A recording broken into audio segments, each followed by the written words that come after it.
Saúde e Vida volta falando de uma questão muito comum hoje em dia, dores nas costas. E no bloco anterior a gente falava como que um bom médico vai reconhecer o diagnóstico do paciente. Muitas vezes ele sabe qual é o diagnóstico sem ao menos fazer um exame de uma ressonância magnética, nem mesmo um raio-x. Na conversa. Ou seja, a pessoa falando a profissão, ao que ela está exposta, tudo isso, é possível chegar num diagnóstico, até mesmo de uma hérnia de disco, por exemplo, que é algo que incomoda muita gente, que muitas vezes é incapacitante, pelo menos momentaneamente, no momento agudo de dor. Né? A hérnia de disco, na realidade, existem vários estadios, vários estágios da hérnia de disco. O disco, o que é? O disco é um amortecedor que nós temos entre as vértebras. Ou seja, uma vértebra em cima da outra vértebra tem um... Tem um amortecedor, um coxim.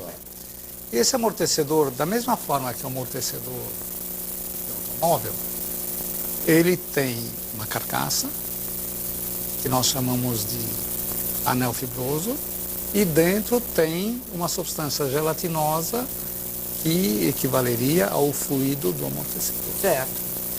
Essa substância gelatinosa, ela tem várias funções. A principal delas é amortecer o impacto. Ou seja, evitar essa pressão de uma vértebra sobre a outra diretamente e possibilitar o movimento. Exato. Então, o impacto. Em segundo lugar, quando a gente movimenta a coluna lombar e cervical, principalmente, essa substância gelatinosa, o núcleo pulposo, ele se desloca dentro do disco.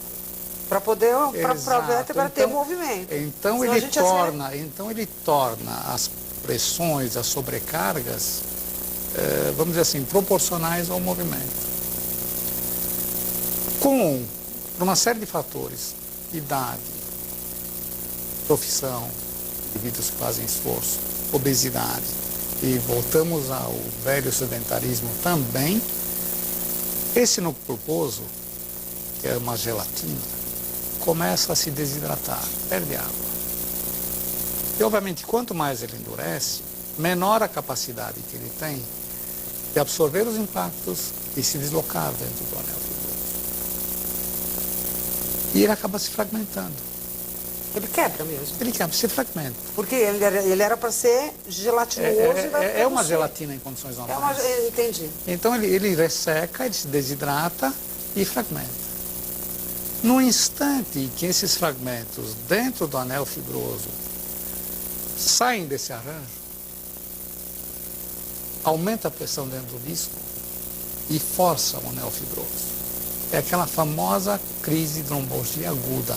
É um sujeito que vai abaixar para pegar um negócio e trava. Ele trava porque quebrou porque aqueles fragmentos saíram da posição normal e entrou naquela crise. Óbvio, ele vai sair da crise a hora que esses fragmentos voltarem a se organizar lá dentro. E para isso é repouso, anti-inflamatórios, eventualmente... E certamente não vão se organizar como estavam antes, eles vão dar um jeitinho Não, ali. o processo degenerativo discal, como todo o processo degenerativo, é mão única, ele só vai, não volta. Mas você consegue estagnar? Aí que está. Então, nessa fase, é importante, uma vez fora da crise, eliminando os fatores que levaram a isso e melhorando a sustentação, porque se eu melhorar a sustentação da musculatura que segura o segmento lombar, a pressão, a sobrecarga sobre o disco diminui. Então, suponhamos que um disco, numa fase degenerativa, ele tem 70% da capacidade normal. Se eu conseguir jogar sobre esse disco uma sobrecarga 40% menor, vai ser um disco bom. Isso entra a fisioterapia no primeiro momento e o treinamento físico. E o reforço da musculatura. O tempo inteiro. O tempo inteiro. E tem que se manter equilibrado. Se a musculatura... É engraçado, porque por muito tempo, assim, eu tô com um problema de coluna, não posso fazer exercício. Não era assim? Mas, ó, é que está. Nós temos que ver duas coisas. Primeiro, como eu falei antes, a parte preventiva. Porque a parte preventiva que visa manter essa musculatura, os cuidados que o personal tem que ter é adequar os exercícios conforme a pessoa, conforme o sexo, conforme o tamanho, conforme a idade, conforme a complexão física, mas ele faz um trabalho profilático. Quando já existe um problema de coluna, já não são todos os exercícios que são feitos de maneira profilática que podem ser feitos depois. Mas muitos são possíveis. Muitos assim, sim, a grande maioria. Não pode fazer todos. A grande maioria. Aí entra já o fisioterapeuta. Eu costumo dizer que a grande diferença entre um preparador físico e o fisioterapeuta é que um trabalha com pessoas, entre aspas, normais, que não têm problema. E o outro trabalha já com casos patológicos. E aí, depois de algum tempo, entra de novo o preparador físico, a hora que o fisioterapeuta já reequilibra com exercícios específicos, porque realmente tem exercícios que, se forem feitos, vão gerar dor, no caso patológico. Pode até complicar mais. Pode até complicar, sem dúvida. Então, aí é assim, tem um trabalho anterior ao problema, tem a crise aguda, que aí entra a parte médica, para tirar da crise aguda, e em seguida o trabalho do fisioterapeuta, que pode, a médio prazo, ser complementado novamente pelo preparador. É isso mesmo, a ideia é essa, que a pessoa possa se reequilibrar e voltar, por exemplo, a fazer uma atividade física ou começar a fazer uma atividade física. Bastante, porque ele chega pra gente depois do quadro álgico ou no quadro álgico, a gente tem que ter essa melhora da dor. Depois a gente faz um fortalecimento específico para a patologia dele, dependendo se fosse hérnia. Parando com a dor, ele está estando bem há um bom tempo, vida normal. Pode voltar para suas atividades. Se ele gosta de nadar ou fazer musculação, vai ter vida normal, né? Mas ele vai sempre lembrar que ele tem que ter um cuidado especial com aquela parte do corpo, né? Então, quando eu tive uma crise, que eu descobri que existia, que eu tinha ciático, que chama-se espondilolistese, que a gente pode explicar, é um escorregamento da vértebra, é algo que é congênito, ninguém sabe exatamente. Pode ser por trauma, mas normalmente é congênito. É um escorregamento da vértebra e em determinado momento isso pode pinçar o ciático. É uma dor absurda, você não consegue ficar em pé, formiga, é terrível. Eu fiz muita fisioterapia, mas uma recomendação é que eu não abandonasse a academia, porque na época eu fazia academia. Não abandonasse, mas desse atenção especial para lombar, para os exercícios que fortalecessem a lombar, ou seja, e o dorsal. Abdominal e dorsal. É tão importante quanto o exercício, eu acho que o alongamento... Mas para eu não parar, era uma recomendação que eu não parasse. O repouso, por mais 2 dias, né, já começa a ter atrofia muscular. Já começa a ter atrofia muscular? Depois de 2 dias, já começa a ter atrofia. Lógico que em quantidade bem menor. Então, o médico liberando, o fisioterapeuta estando ali atento junto com o personal, pode voltar a fazer atividade. O que eu estava falando, tão importante quanto o exercício com carga, é o alongamento dessas estruturas. Naquele momento, o que o médico me mandou fazer foi a fisioterapia, continuar indo à academia para fazer bicicleta, não esteira, nada que cause impacto na sua... Bicicleta e dorsal e abdominal. E alongamento, claro. A musculatura das costas, né? Muito costas mais do que o abdômen. E aqui também, né? Então é o equilíbrio muscular, como o doutor falou, que vai dar essa saúde na coluna, né? Agora, isso foi faz tempo também, né? Vai mudando um pouco, né? Hoje já, não sei se ele já me mandaria direto fazer exercício. Será que mandaria? A coluna tem, a coluna patológica, ela tem os seus limites. Então, logo após uma crise, o limite dela é extremamente pequeno. À medida que vai se tratando, vai se fortalecendo e vai se reequilibrando, esses limites se ampliam. Mas haverá sempre um limite a ser.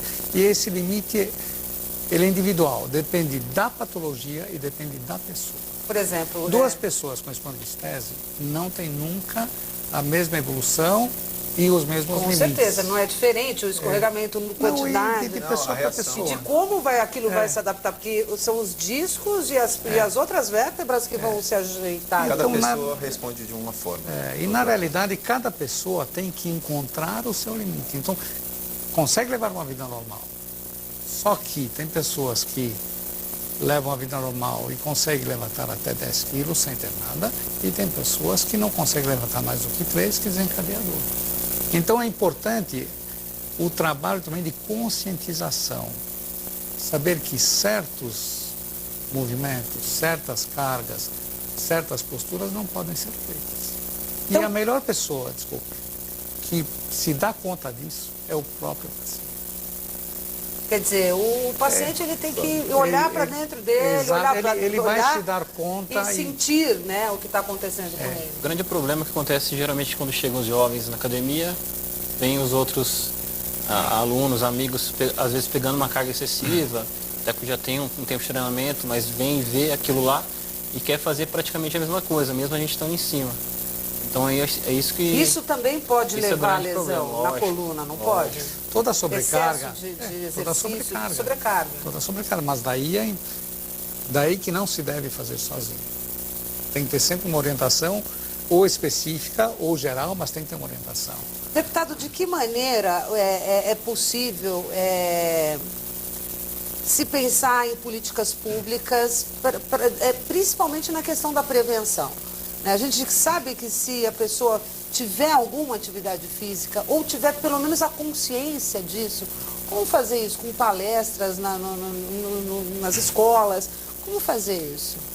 Acho que a prevenção é exatamente o mais complexo, né? Porque abrange uma rede de conhecimentos e depois de aplicar esses conhecimentos. Você falou bem, a questão da educação, uma prática que está se disseminando, e aí sempre tem o lado positivo e tem os riscos, em especial nas cidades inteiras, são as chamadas academias ao ar livre. Então elas são aparelhos, então é um kit de aparelhos para cada atividade. Aí o grande desafio é o problema da pessoa ir, de não ficar... Não fazer da maneira correta. Então, de ter que os geralmente profissionais, não tem... de ter os profissionais... O ideal seria ter a academia ao ar livre e o A profissional. academia ao ar livre, que se geralmente, faz, quem faz mais são as crianças que vão lá por própria curiosidade, mas mais pessoas idosas, né? Exato. Então o que falta realmente é um Porque o instrutor em profissional, cada local. Mas será que algo com Vai explicação, explicar. cartaz, não sei, um banner, um totem que explique o movimento de repente, né? eu acho mesmo... Aí outro aspecto, não, mesmo... Existem as informações. Existem as informações. Mas aí é importante, sim, e o procedimento correto é de que tem os horários onde, para não se começar sem ter o profissional para orientar. Eu tenho que fazer um Isso é alongamento importante. antes também. Exato, alongamento, então ele tem que ter a orientação. Essa é uma prática que eu falo, tem a vantagem e tem o risco. Tem o risco. Outra é a questão da educação. Começa desde os hábitos. Hoje você vê que um dos desafios é a questão da obesidade, chegando à obesidade infantil, inclusive. Então esse é outro, de mudar essas práticas. Então são políticas que estão sendo dentro dos locais de trabalho também, acho que seria importante. A questão de práticas ergonômicas, né? Que são treinamentos de ergonomia, desde tenho 1,88 m, a minha cadeira de computador, por exemplo, não pode ser a mesma cadeira de quem tem 1,60 m, 1,70 m. Não dá para o senhor usar a mesma cadeira que eu. Exatamente. Então, por exemplo. Então são práticas. O doutor Edmund citou um exemplo, inclusive para o Brasil, a Braille Biomédica.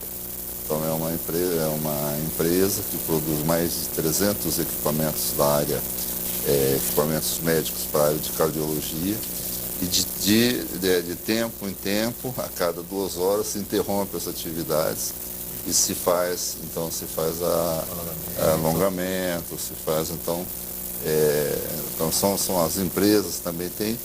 Aí eu diria que a legislação talvez ela esteja perto de completa já.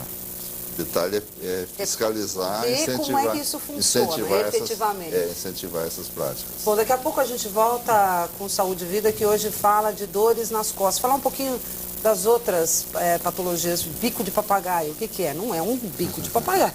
Mas por que que se chama bico de papagaio? Né? Tem a osteoporose, né? Que é uma perda óssea, artrose, mas daqui a pouco no próximo bloco.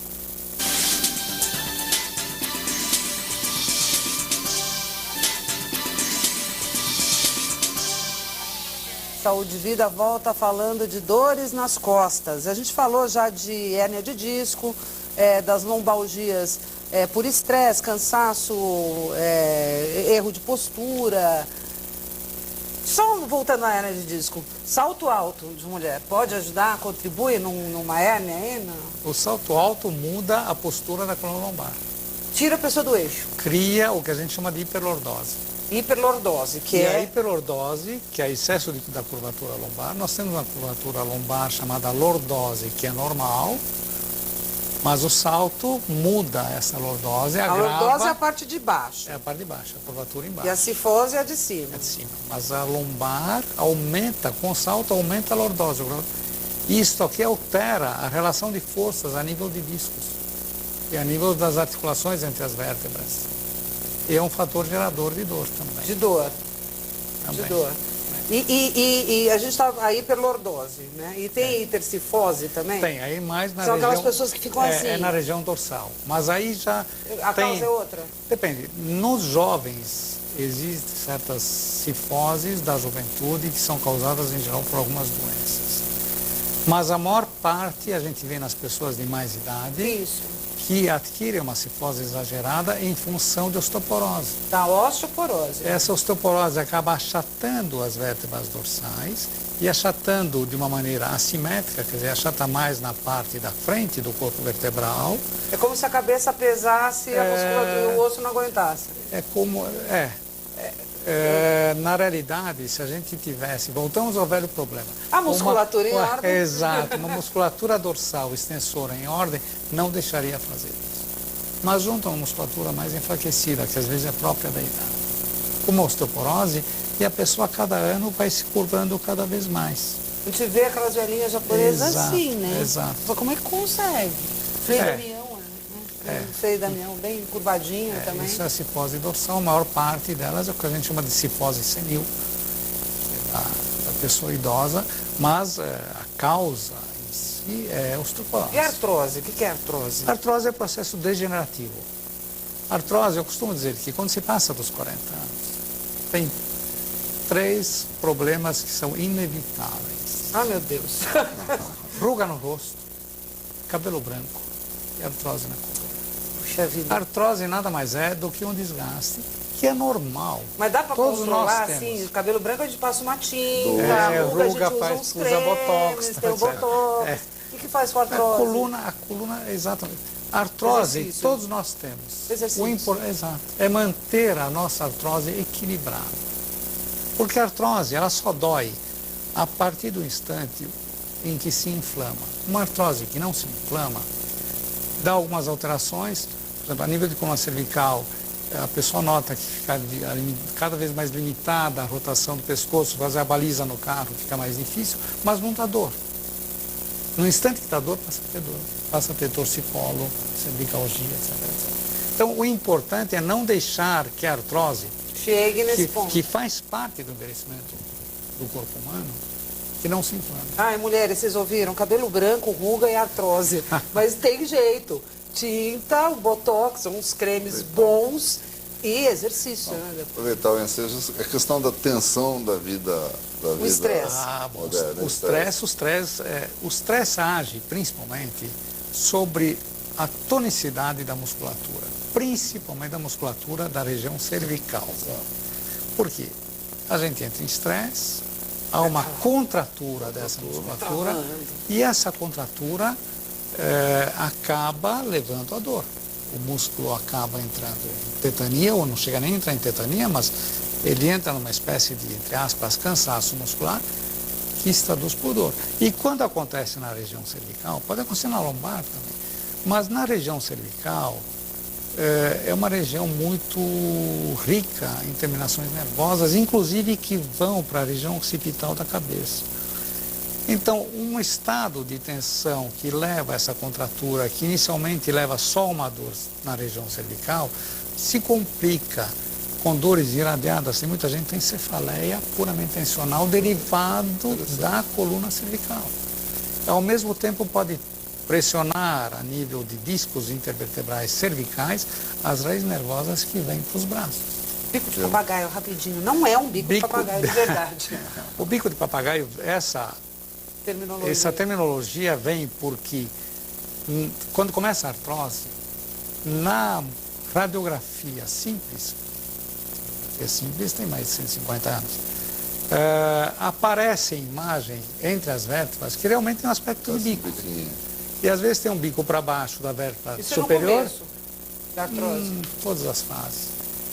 E realmente, quando a gente olha, dá a impressão de bico de papagaio. Então pegou, mas é uma nomenclatura popular, vamos dizer assim, de um certo grau, de um certo aspecto da artrose. Mas nada mais é que a artrose. Uma deformidade óssea também que pode acontecer em qualquer articulação do corpo, né?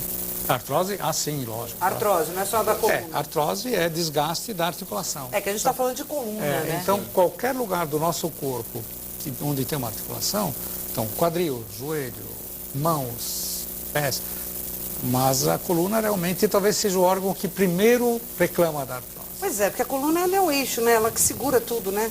Não tem jeito, cabeça, os braços e as pernas são pendurados na coluna. Então, ela quando ela está fora de eixo, nada vai dar certo. A questão do estresse atrapalha o trabalho do fisioterapeuta?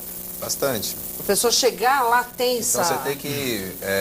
Você tem que relaxar a pessoa feito primeiro, às emoções. vezes? Então você tem que lidar com a emoção do seu aluno. Então se ele está chegando estressado, você tem que deixar ele mais calmo para ele conseguir relaxar melhor e conseguir aproveitar melhor a terapia. Né? E no meu caso, Pilates, então chega o aluno estressado, vai ser o dia que eu vou cobrar menos dele. Então vou deixar ele mais tranquilo, para ele conseguir se movimentar melhor. Quanto mais estresse, vai ficando mais tenso, vai se movimentando Quase pior. que impede a pessoa de fazer aquilo que ela precisa fazer. É que ela vai fazer muito mal e vai acabar se machucando mais ainda. Então melhor é pegar leve. Isso acontece com você também? Acontece, mas tá geralmente também tem estúdio só de Pilates, tem lugar que só tem academia, parte de musculação. Aham. Geralmente, no lugar que eu trabalho, tem o Pilates e a musculação junto. Então, geralmente o pessoal vai na academia, eles já vão mais descontraídos, né? Que é um lugar para associar. Não tem jeito, né? Lugar para associar, mas tem suas exceções também. Então, geralmente o pessoal chega mais estressado, geralmente já não quer fazer aquele treinamento. Então, você procura, como a gente às vezes está trabalhando de personal, uma coisa mais personalizada, então a gente lê as emoções do cliente, como o Caio falou, e transfere para outros exercícios. Olha só, ler as emoções, isso é... Importante questão da RPG. Uhum. A RPG é importante para dar um alinhamento na coluna. Então, no caso de uma hiperlordose, né, uma cifose, então o RPG vai te dar um alongamento mesmo, uma nova postura, uma nova consciência do que é um alinhamento mais neutro da sua coluna, para que você possa utilizar esse alinhamento no dia a dia. Né? Então ela vai te alongar bastante, vai te deixar numa postura adequada durante mais ou menos quase uma hora aí, né? Então, por isso que no início o RPG é legal você fazer antes da prática, né? De exercício. Antes de começar os exercícios. Então por isso que às vezes alongamento, RPG, e aí vai fazer exercício. Aí pode fazer um fortalecimento, sim. Ou fazer um trabalho multidisciplinar. Trabalho em conjunto, faz RPG, faz o fortalecimento.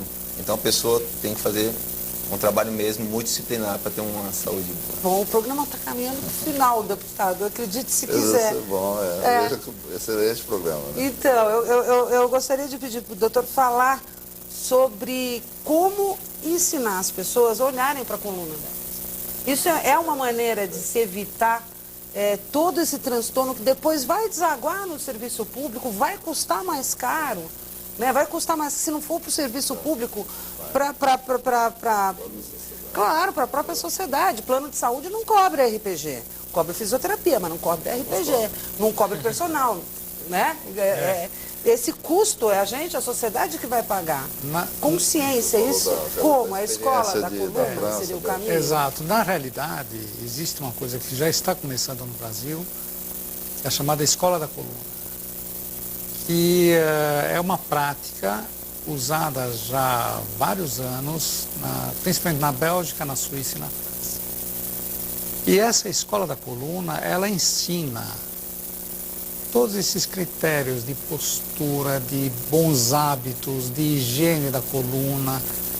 E existem escolas da coluna que começam a trabalhar com crianças, que obviamente também tem problema de coluna, mas é mais raro, e eles começam pela orientação nas escolas. Depois, quando chega a trabalhar com adultos, se divide em duas partes. Uma escola de coluna profilática, que dá exatamente essa consciência, ensina exercícios, entra a parte de ergonomia, que é fundamental, para pessoas que não têm nada e que trabalham, inclusive, em profissões que podem gerar problemas de coluna. Então, doutora, quer dizer que seria um curso mesmo, ou seriam palestras? Como é que isso se daria no local de trabalho? A escola de coluna, na realidade, é um curso. São várias palestras, com uma certa frequência. E o interessante é que a escola da coluna começa desde a escola primária, com crianças. Obviamente, em cada faixa etária existe uma orientação, mas é uma educação bem precoce.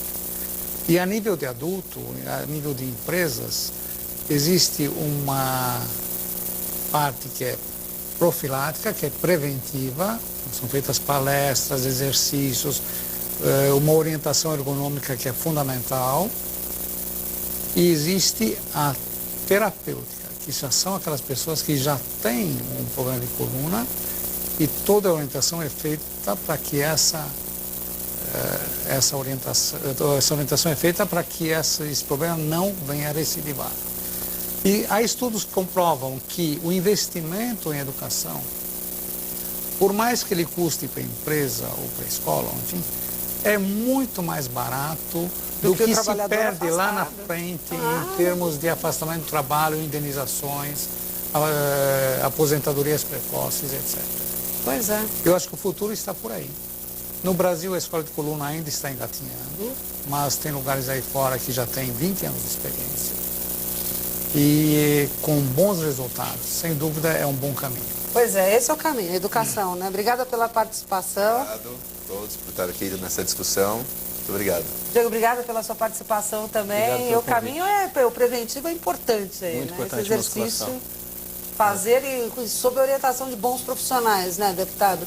Muito obrigado pela sua participação, suas considerações. Eu acho que é extremamente produtiva.